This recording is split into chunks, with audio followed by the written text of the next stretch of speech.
My name's James Gill. I'm one of the GPs at Warwick Medical School, and just recently I was asked to do a presentation at University Hospital, Coventry and Warwickshire's Grand Round. For those of you that don't know, a Grand Round is basically a weekly meeting of the medical community of a hospital. It's not compulsory, and it's basically a chance for people to talk about their research, perhaps raise interesting cases, or talk about stories outside necessarily the mainstream of their work, but things that may enthuse that medical body. So Dr. Andrew Ilchation, who heads the Grand Round, recently had a space on his calendar, for want of a better phrase, and asked if I'd be willing to give a brief talk about the time I spent on the island with the Bear Grylls Channel 4 team.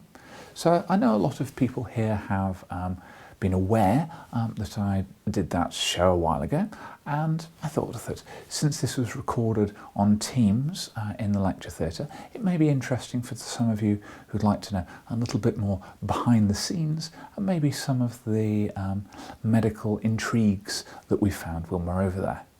So I hope this is of interest to you, and take care. Cheerio. This is Andy Ilchation, and I'm very pleased to welcome you to this week's Medical Grand Round being held in the lecture theatre here in the CSB at University Hospital, Coventry. So without further ado, I'm going to hand over to James, who's got a talk with a very enigmatic title, and over to you. Thank you, Dr. Ilchation. So I kind of want to highlight that here. I'm here as a shoo-in, so expect a level slightly below that of a usual Grand Round. And I'm desperately hoping he's not here in the lecture theatre today, and I'm hoping he's not watching on Teams, because, you know, if Prof Imre is here, that's slightly problematic for me, because he's one of the reasons that I've kind of done this craziness, you know, with his expeditions to the Himalayas and Everest, etc. So this is not at that level at all. This is essentially me just telling a story, and hopefully it'll be interesting, and we'll maybe bring in a couple of bits of perhaps even some dermatology for Dr. Ilchation. So, desert island house calls, or perhaps the holiday from hell. So when I say a holiday from hell, I literally mean it. Here, your other holiday makers, if you will, are going to experience bites, burns, cellulitis, immersion or paddy foot, dehydration, starvation, and when they get back off the aeroplane, refeeding syndrome. So definitely fun for the whole family. And just in case you see an advert for your travel agent, Edward Grylls, don't accept his offers, it's not worth it. So with that in mind, I was bored, for want of a better reason, one day, and my medical school clinical partner, who I'm still very good friends with, he said, "Hey, you're not doing anything there. We've seen that Bear Grylls, The Island, are looking for a doctor to support them." I thought, hey, give it a go. So I applied, and I was given the role of the doctor looking after the teams who would be on the island. Now, I've got a face for radio, so I was very happy to be behind camera and on the medical island a little way away, looking after the teams. And as part of that, we were, very pleased to go down to London, and, I got a week or so's intensive training on expedition medicine for, a GP, if you will. And that was really quite fascinating, and was not what I expected to end up doing. You see, as part of even myself, just on the medical island, we all needed a full medical. So ECG, baseline bloods. Now, I know when we teach at the medical school, we don't like baseline bloods. Baseline bloods is not a good line. However, if you're going to take a group of people and you're going to physically assault them, there's no other way of describing it, you need to have where were they before we went off and where are they when they came back. So we got the baseline bloods, some body metrics, so we're talking about how much fat we've got, which I'll come to in a moment, a dental check, because realistically you don't want a crown or a filling coming off when you're in the middle of nowhere, a fitness test, and a pregnancy test, because we're We don't want any issues with that in remote situations. And all of this was run through the medical staff there, but they really highlighted that most of the information that we have about expedition medicine is based on opinion and best practice. There's not a lot of evidence to support it. And that's really important when you're in a remote, inaccessible environment, that you need to be able to both think on your feet and react independently. And that inaccessible was particularly important for the conversation we were having with the doctor who is going to be in front of camera with the teams. Because if there was a problem, it would be a good 15-20 minutes for us to come over from the medical island to sort out or help with whatever was going on. So the team on the ground needed to be able to react and essentially stabilize somebody whilst the cavalry was coming in. And unfortunately, the doctor in front of camera had a problem with their ECG, and they also failed their fitness test. And I got a very strange telephone call asking, do I like fresh double cream?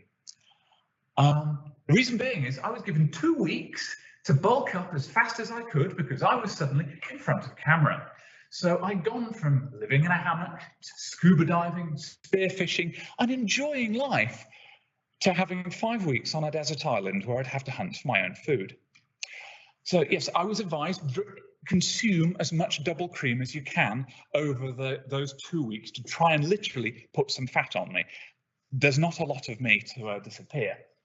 And well, this was me in my Thunderbirds outfit, ready to go on the island. And I'm just going to draw your attention to these get-ups that we're wearing. Okay, these are our 24-hour microphones that were waterproof and those should be on us at all times. They also had a GPS tracker, so if we fell down a ravine, they'd know where we were going. And those will become a dermatological issue shortly. We did survive, obviously. This is sort of our slightly grubbiness, but we're going to show you how we got from there to here and the 14 kilos of weight I lost in doing it. Not an advised diet. So, bit of medicine for you. One of the things that we got taught was the rule of threes, and this is sort of preparing your mind for going on an expedition. You can do 3 minutes without air. I mean, I don't know about you, but I struggle to hold my breath for more than about 2, but 3, we're kind of making a mnemonic thing here, 3 minutes without air. You can do 3 hours without shelter in a harsh environment, to which I say, ha. If you're in a typhoon and you're holding a tarpaulin over your fire, because without the fire, you're not going to be able to make fresh water the following day, you're going to keep holding for more than 3 hours. I think the worst we did was 6, and I was ready to quit at that point. You can do 3 days without water. The worst we did was 2 days, not fun, let me tell you that. 3 weeks without food, unpleasant. And 3 months without social contact. Thankfully, it wasn't an issue for us, but with COVID that everybody's been experiencing, I know that some people have had worse than that. So, you know, these things come round in circles. So here's the island that we had, and we were taught, because we knew we were in the Panamanian region, that the current would bring sand in on the west coast of the island, and we'd be landing presumably on the east. So we'd need to get across the island to the beaches where it's essentially more habitable. We can find food, we can fish, we would be able to live and hopefully not have any medical problems. So because this was a TV show, they're going to stack the deck against you. And what they do is they, so this is us. I think I've probably just gone off the boat here. They drop you off about 4:30 in the evening, knowing that the sun will set by about 6:30 at the equator. And you've got to swim in with all your camera gear, with all of the clothes, and not that you had a lot, I might add, you've got one change of clothes with you and only one pair of shoes. You swim in, and that very quickly brought us to our first medical problem. So by having us land at 4:30, sun's down at 6:30, you are going to floor that first night. not fun.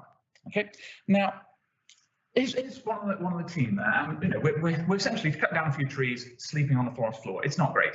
Somebody screams because they've been bitten, and they swear blind they were bitten by a particular insect. So we're going to do a medical school swerve here. What is the one thing that when we're in a finals examination, in terms of causes of pancreatitis, we do not want to hear students talking about? This doesn't work on Teams, I can't get a reaction. So scorpion venom, absolutely. If someone says that in a finals examination, scorpion venom, we're not going to take that as a very good answer. However, when you're in South America, it's quite a reasonable worry. And there are 6 scorpions families, but there is only one that is toxic, and that is the Cellulitis. Sorry, I didn't do Latin. And guess where that is found? South America.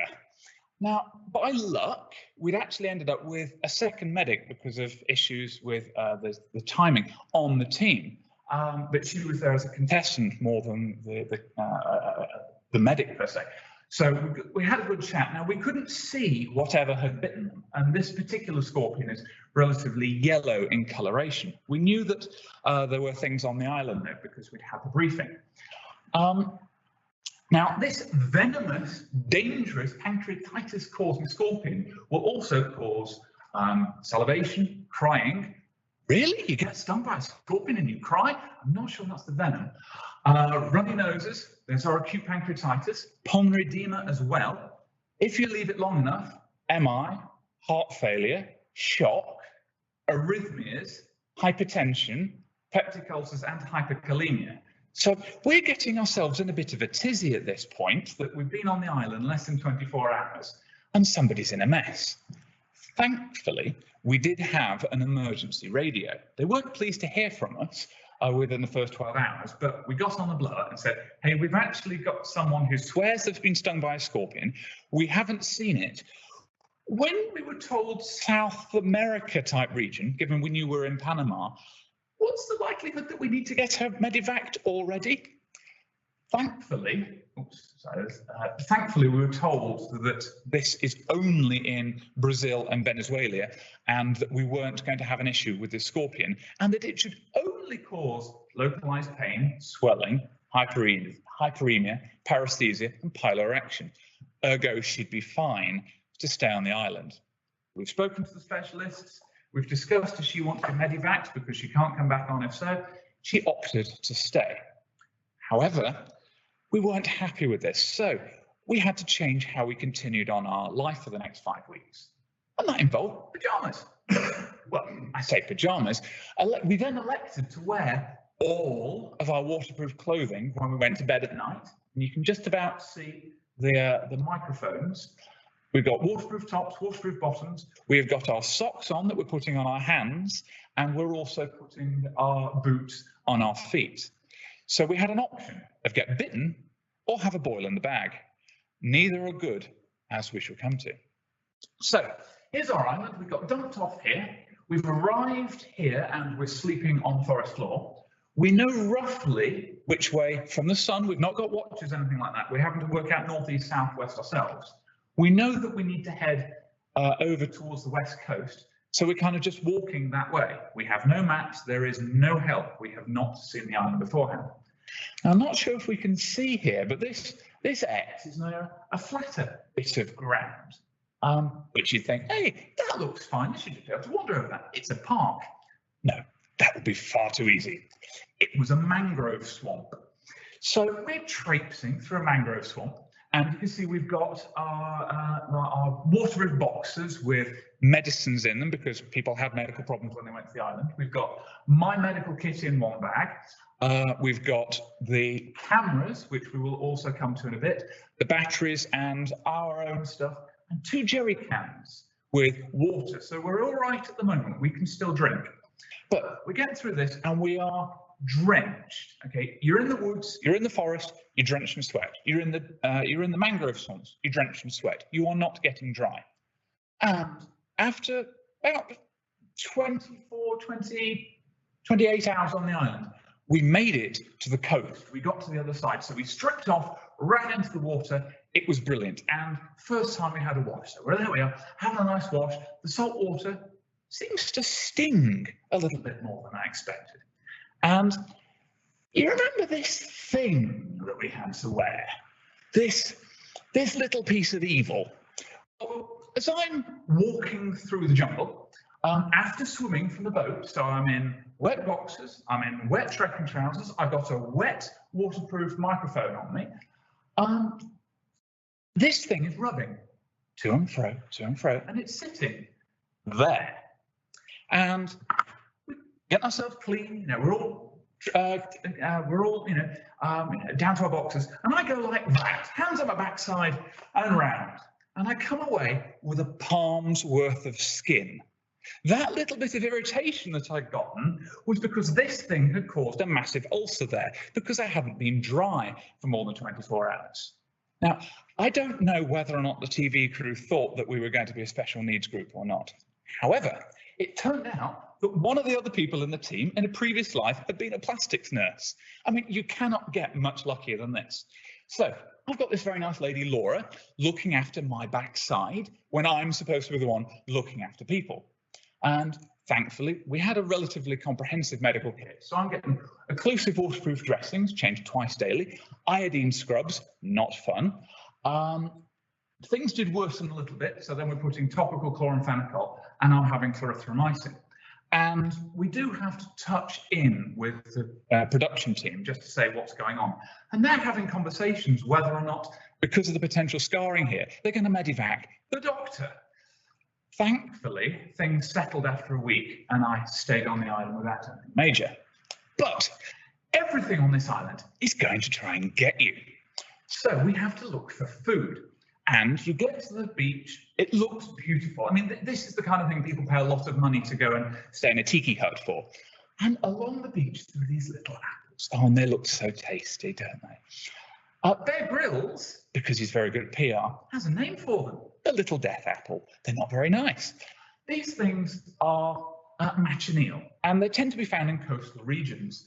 And this little death apple, because it's one of the most toxic trees in the world.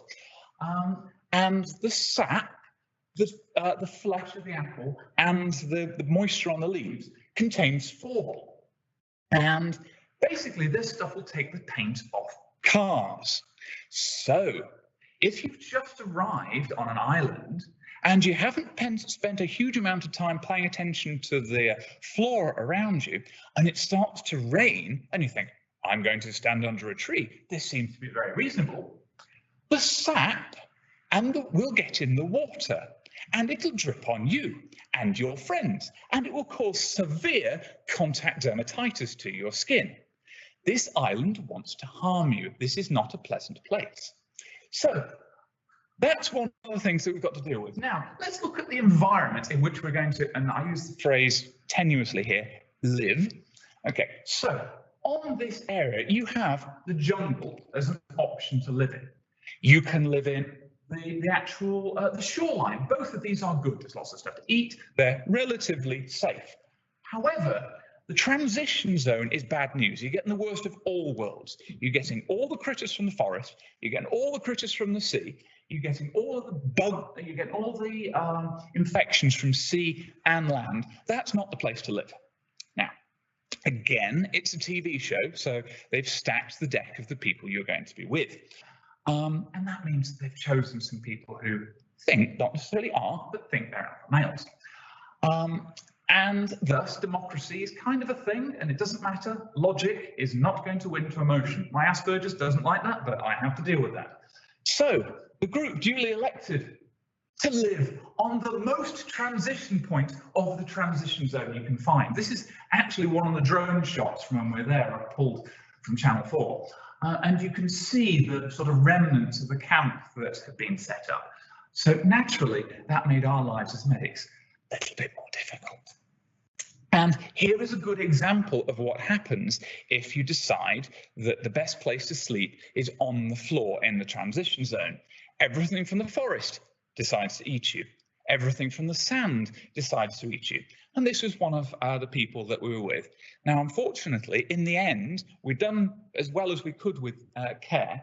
This lady had to be medevaced out and ended up being admitted back in the UK for treatment when she got off the island. Can you see the theme here? This place is trying to kill you. Okay, so another thing that everybody had in some way, shape or form was cellulitis, cellulitis or cellulitis. Now, whether or not you're a new parent or you're a lunatic like me that wants to go off and do expedition medicine, we didn't have sepsis, but the thing that will get you out of a hole, pseudocrem. I absolutely love this stuff. And basically, we were bathing it to a large degree, and it helped things tick along. If you get a nasty bite, the pseudocrem was good. Bear in mind, we need to keep these people ticking along. And if we're going to be giving them swathes of antibiotics and things like that, we're going to shaft their gut flora, so it's going to be even harder for them to exist on what we've got there.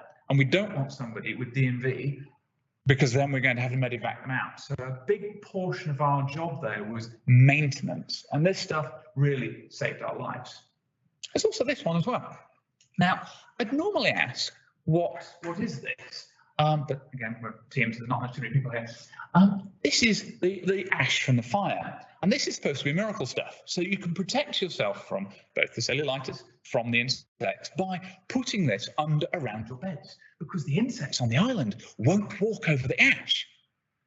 This is not PG rated, is it? Bollocks! I saw the insects walk through the fire on this stuff. Nevertheless, we put it down, didn't seem to work very well, we still got eaten. But that's the official advice on expedition medicine. Cover your bedding material with ash, prevent you from insects. Rubbish. Okay, the other thing that we talked about dental hygiene at the start, but lots and lots of toothbrushes wash up on the island. Seriously, pollution is a terrible thing over there. So we were okay with that, but we don't get toothpaste. What we do have is ash. And we would water this down with a bit of salt water and use this to clean our teeth. And it was surprisingly effective. So this stuff, turns out to be quite important from a medical perspective, from a third reason as well. Now, you've seen that, I'm with my backside falling off because of the immersion, but we've got torrential rainfalls coming through. We're traipsing through the jungle when we're hunting for food and we're foraging. We are wet most of the time when we're not at the beach. And immersion or paddy foot was something that affected all of us. And yeah, we had plenty of torrential rain whilst we were over there. So even when we were on the beach, we were soaked. Now, we were given a kit list, and one of the things that they advised us to buy were jungle boots. Now, that sounds like, the kind of thing that you'd have for, oh, this is a jungle boot. Yes, you can go adventuring in it. But they're actually a real technical thing. So if you look here on the side of these boots, they've got holes on them. These aren't waterproof in any way, shape or form, because they're designed to let the water out.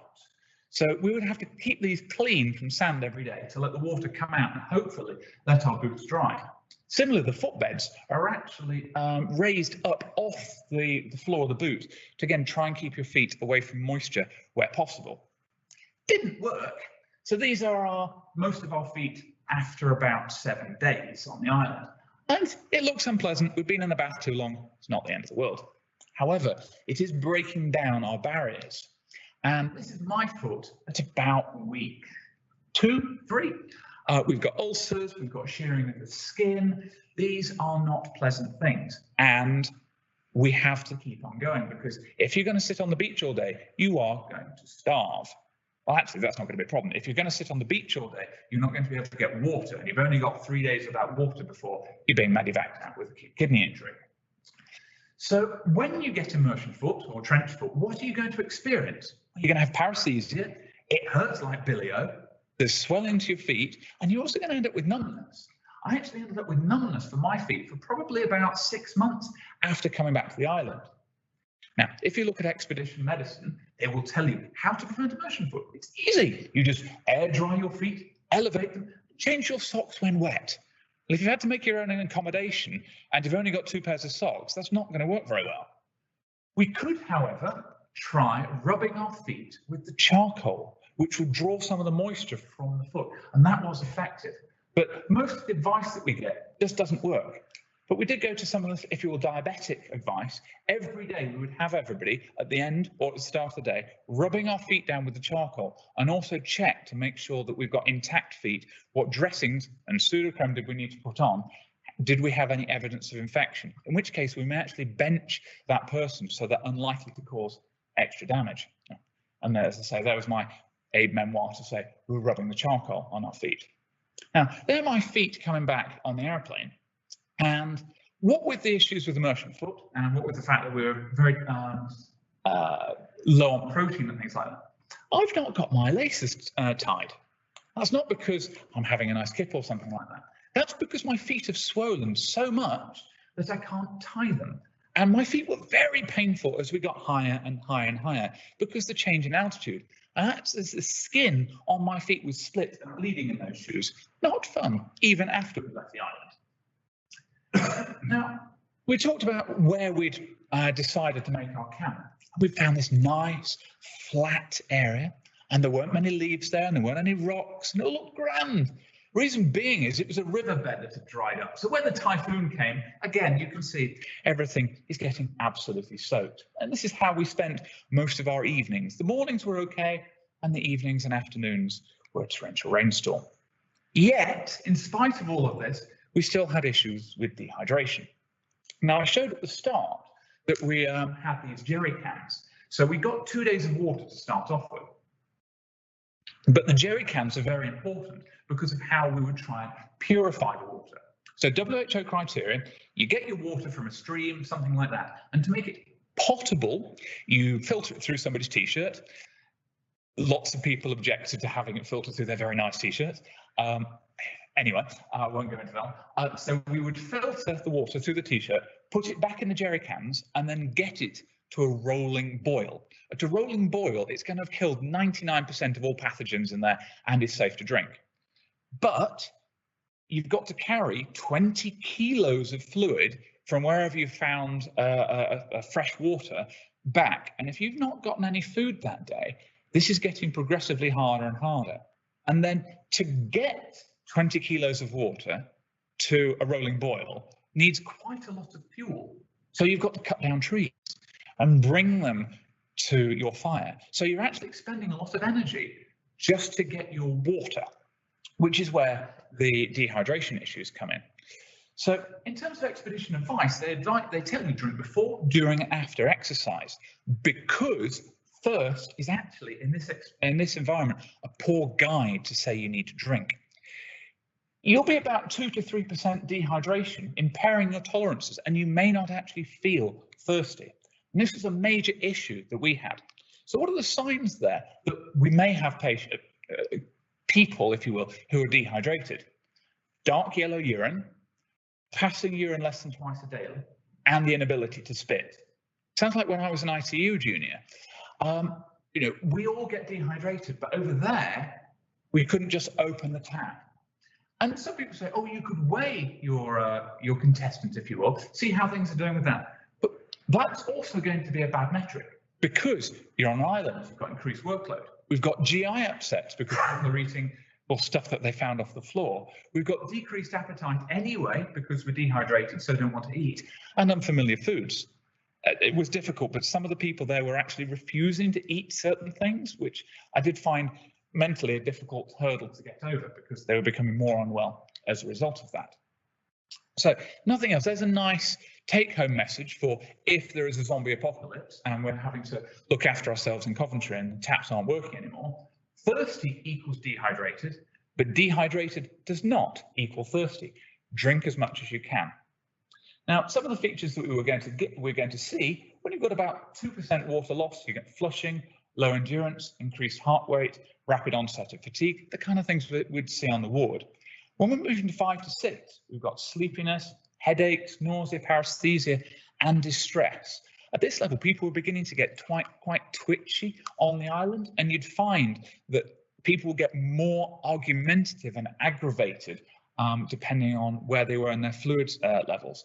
And we were really having to force, get the fluid into you, get the fluid into you. Of all the things I encountered from a medical perspective, the thing I did not expect was having to essentially force people to drink whilst we're over there. Now, I'm not going to say I'm a triathlete. I like to try triathlons and injure myself in doing them. So I quite like sports drinks.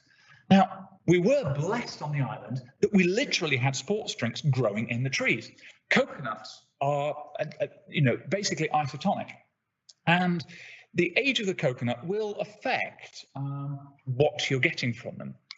Broadly though, if you've got a new, fresh, green, big coconut, you're going to have a lot more water in that, so you can get away with probably having about 5 or 6 a day before it causes any problems.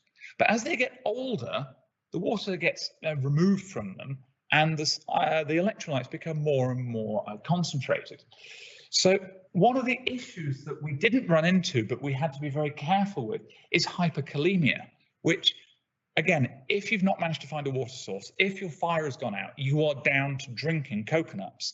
It's very difficult to say to somebody, no, you can't drink anymore because of the electrolyte issues. And we didn't want anybody to be in hyperkalemia. And we could see that people were getting dehydrated, poor urine, etc. So this was a real stressor for us. So we'd spend as much time during the day trying to collect water from other sources when we had the rain. And again, I go back to the fact that pollution was terrible over there. So we would cut up jars and things and try and collect as much water as we could to keep things ticking over. But just getting water did consume a huge amount of our energy. Now, we go to energy, starvation. So it's a baseline for you. So our imaginary man, we know that medicine is unfortunately sexist. It's all based on the whole idea of a man. But a sedentary 70-kilo man has about 5 kilos of fat that we can use as an emergency source. And, we're going to need about 2,700 calories a day to maintain that weight if we're being active. So realistically, that 15 kilos of fat, if we assume, that there's about 7,200 calories per kilo, you've got about 40 days worth of calories if you just sit under a palm tree. So why not do that? Why not just say, thanks, Bear, you've put us on a tropical island, we're just going to loaf it, please. Because we had to do the camera work as well. And this is the baby camera. This weighs about 2.5 kilos. The big boy cameras that we had as well were a good 5 kilos. And bear in mind, there are people who have this as their job. So each team had 4 cameramen. Sorry, there were 4 cameramen, 2 in each team, that we were also having to look after. And they are every day carrying the 5 kilo cameras, as we're doing as well. So there's a huge amount of additional burn being going on there. And I do want to highlight that these guys did not get any extra support. They lived on exactly what we did, and with these weights all the while. So in terms of myself, let's just look over some of the math there. So this was the clinic before we went. So I've got a weight there of 72.1. Pandemic weight is slightly higher now. But my fat percentage at that was a race-ready 10%. So here's my sedentary self. I've got 7.2 kilos of fat. That's going to get me about 51,000 calories in total. So I've got 90 days of fat stores. I was screwed, and I do mean that literally. This was not a pleasant experience from an energy perspective to me, although some of it was surprisingly tasty.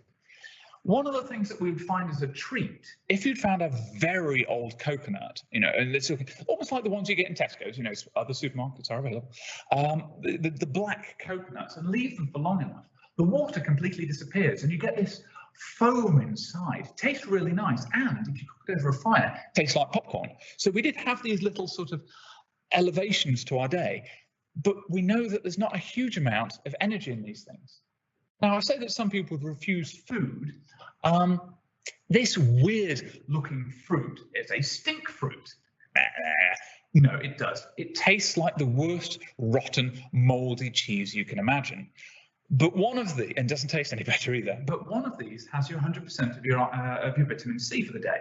So you'd have to hold it, eat the thing, and hopefully not vomit afterwards. They really were bad, but not toxic. And then we go hunting. Right. So before I go on to this, I think we need to sort of just cover that I am a meat eater. I have no problem eating meat. I quite enjoy meat. But by eating meat, I know that an animal has to go to the slaughterhouse and be killed. Ergo, I have no problem eating meat I have killed myself. So that was my mental gymnastics in terms of hunting. And we'd been told in the briefings that there were wild boar on the island and that there were snakes on the island.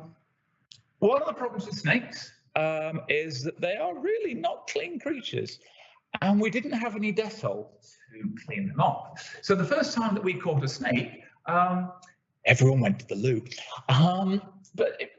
We settled with that. But snake is a white meat. The problem with eating snake is you see the thing, you get a Y fork, you catch the thing and lop its head off, and then bring it back to camp. When you go to the supermarket and buy your chicken or your meat or your sausage, you're not used to the chicken or the sausage continuing to writhe in the bag. Carrying a snake that does not have a head anymore, that still thinks it's alive, that you have to eat, bear in mind, I think this was the first protein we'd had in a week, is a very unpleasant experience. But we ate the thing and it was all right. One of the other things that you could eat, if need be, is diorolite, because there is actually carbohydrate in that. And we discussed this with the medical team, and Channel 4, being Channel 4, again, a TV show, you do not let them have the diorolite, they cannot cheat with that. I was there as the medic. So as we got further and further into the island, on week 3 and 4, I was carrying a pack of diorolite in my short pockets all the while, just in case anybody had a major issue. And I was the one that had the major issue, actually. We're 5 days out before coming off the island, and we've done a big trek to the far side because we're trying to catch this pig. And we've been trying to catch this pig for 2 weeks now. I've been on the side of the group that says, actually, we've expended too much energy on this thing. It's fast, it's dangerous, and we are not catching it. I think we should stop. I'm a good, 3-4 kilometers from camp, and I can't walk.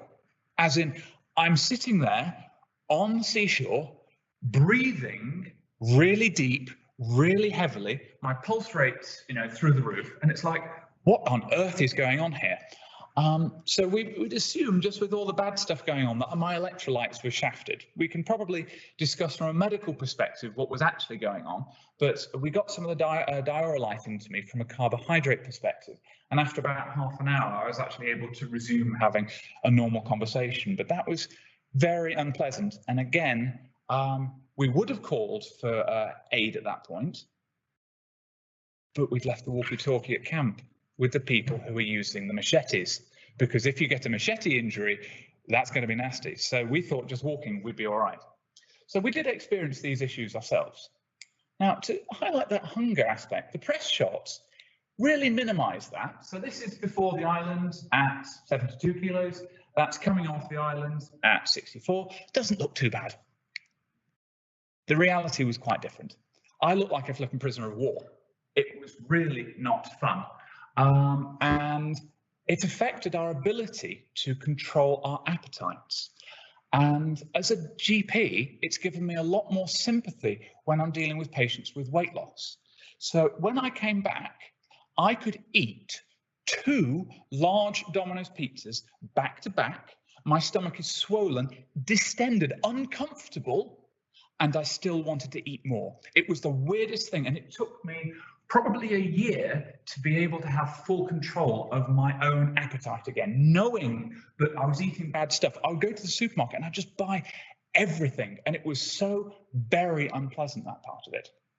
Now, going back to the title of this, House Calls on a Desert Island, anybody who's watched these things, again, knows that Channel 4 is going to stack the deck. There was an argument, the group split in 2. So I'm actually, as the medic, having to do a half-kilometre walk across the island every day to go and see the breakaway group who had objected, and they were having issues with dehydration and collapse. And one of the ladies there was in acute kidney injury at that point. We actually ended up having to take bloods on her to decide whether or not we were having her off the island or not. But we fought very hard and we kept her there. In terms of coming back, we needed to go through medical quarantine to make sure that we didn't go through something called refeeding syndrome. So this is when you've got too much food or liquid nutrition is consumed after coming off something like this, because refeeding syndrome will trigger synthesis of glycogen, fat and protein in the cells, and All of this goes on in the expense of concentrations of potassium, magnesium, and phosphorus. And I make the point about looking like a POW, but this happened after World War II. The the people who were survived the prisoners of war camps died shortly afterwards getting treatment because of this refeeding syndrome. So when we came off the island, it was an old hotel that was closed. We were in there for 2 days beforehand, 2 days afterwards, with a closed menu. We were told that we were allowed to eat as much fruit as we wished, we could drink as much fluid as we wanted, but we could not eat anything else. And all the staff there have been advised, don't sell us anything, don't buy us anything. It was not allowed because of this risk. And we can see how it affected us. So this is my weight to come back off the island, so 66.3.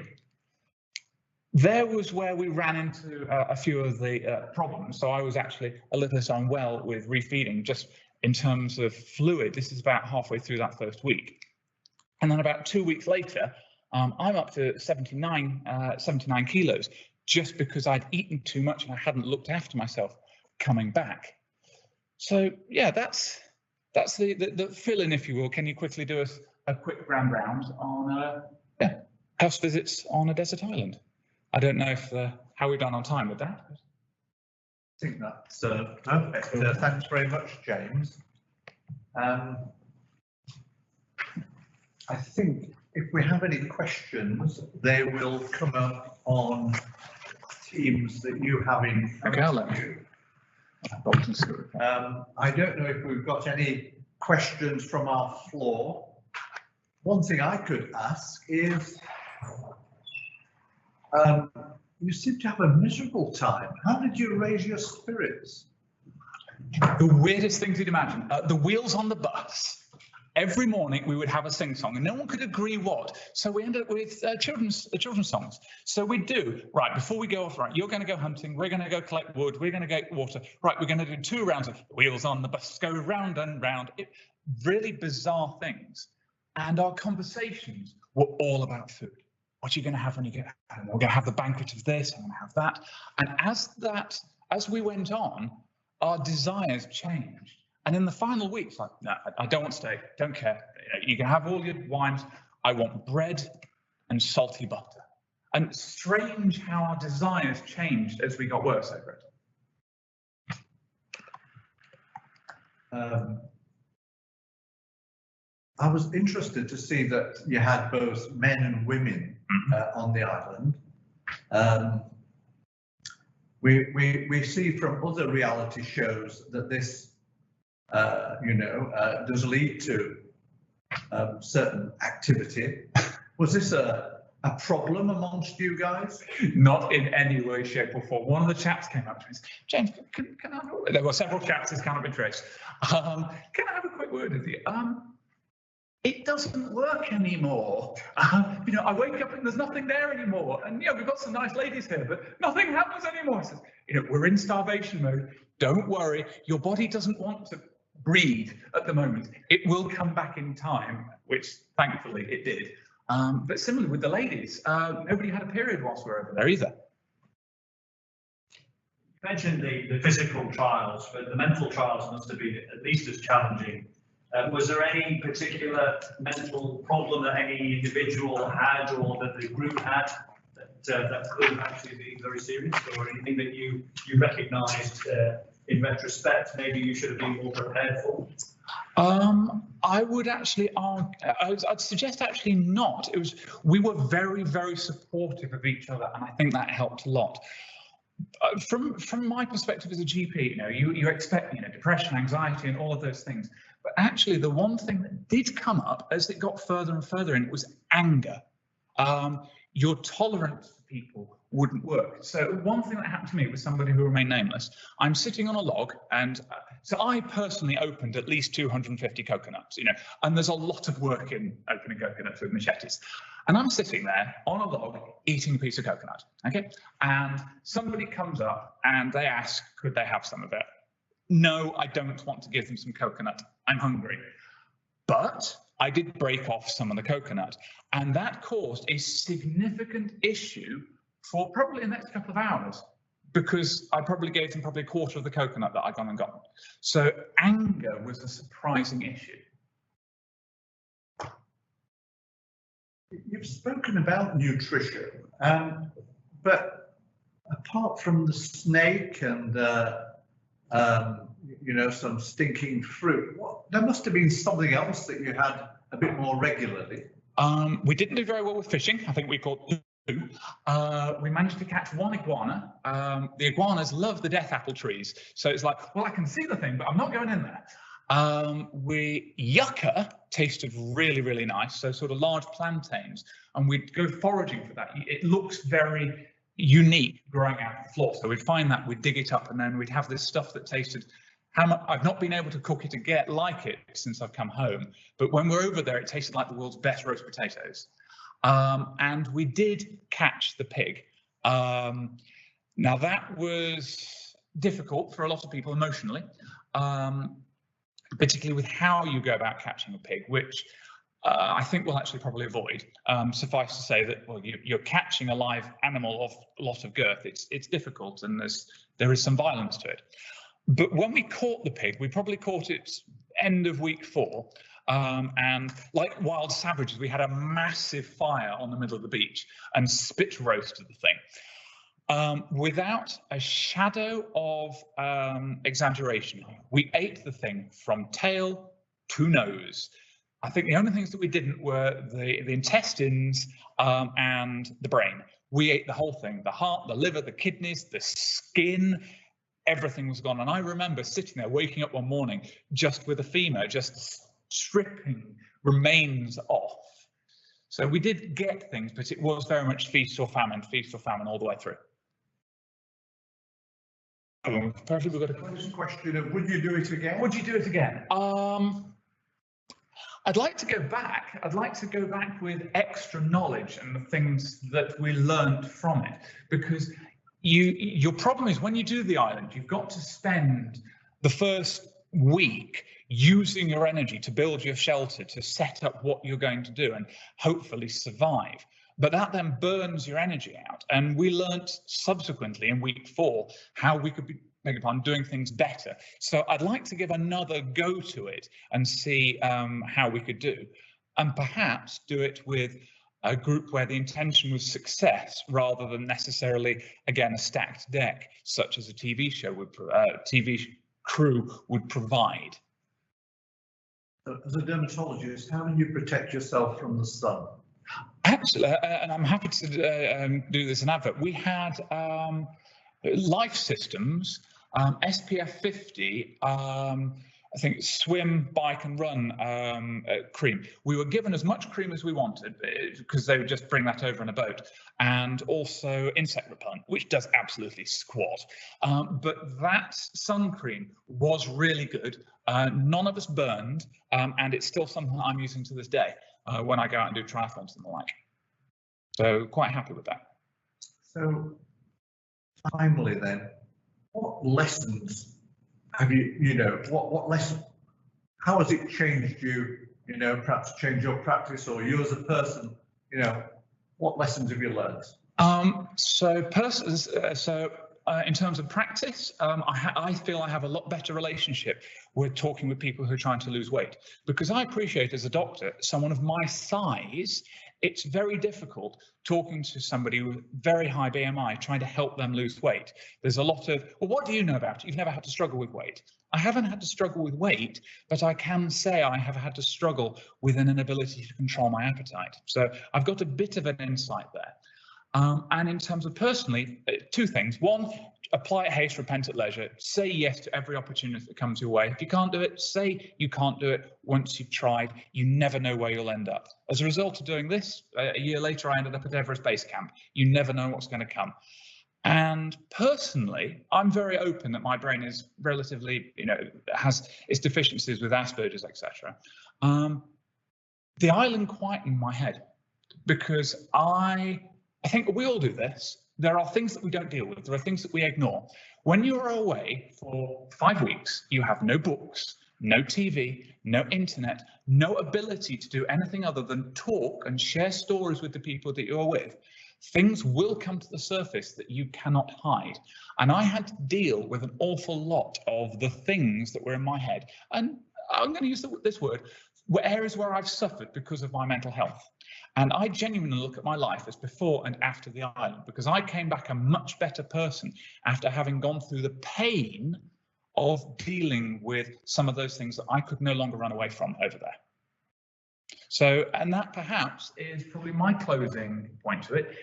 If you think that you benefit from mental health, as Dr. Rotation said at the start, UHCW is offering, was it short rounds?